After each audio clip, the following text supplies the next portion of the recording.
Our move out of Brooklyn were clear and non-negotiable. Don't talk about it. We knew no matter how silent we were, there would still be chatter. My mother's brothers and sisters and their husbands and boyfriends, who all worked for Papa, would definitely have something to say. That didn't matter, Santiago said. I'll take care of everything. Just don't add to it. In my last few days, everything was moving like in a slow motion film. Shit that stank more. Anything sweet seemed even sweeter. I spent all my extra time with my girls. We were mad tight, many of us born and raised in this same spot.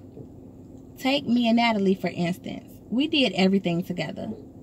We even got our cherries busted together and lied to each other about how good the first time felt, when the truth was those big dicks ripped our tight little 12-year-old tunnels apart. We fought over whose date was finer, even though Jamal and Jacob were twins.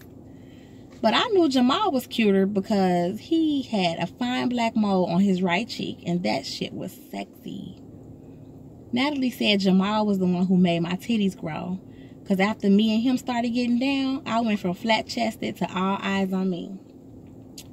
When my girl Toshi had beef with these chicks from around the corner, me, Nat, Zakaya, Simone, Monique, Reese, all of us took off our jewels, greased up our faces, braided down our hair, and had our razors under our tongues ready to go to war.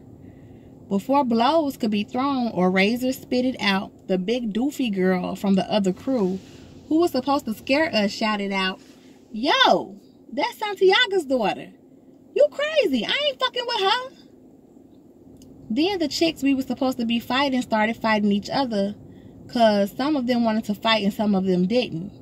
So we started running towards them. We charged those bitches and they flew. We ran till we got tired and cracked up laughing at how stupid they were. I know one thing, they never fucked with Toshi again. We blew trees together, then got so hungry we ate 4 family-sized bags of nacho cheese Doritos and watched our girl, Asia, the only chubby one in our crew, throw up from a bellyache. Hell, we went from patent leather shoes at 5-year-old birthday parties to matching tomboy outfits and bras to fighting over whose titties were bigger. Shantae, who was older than us, taught us all the sexual positions. She let us watch while she got down with boys when her mother was at work.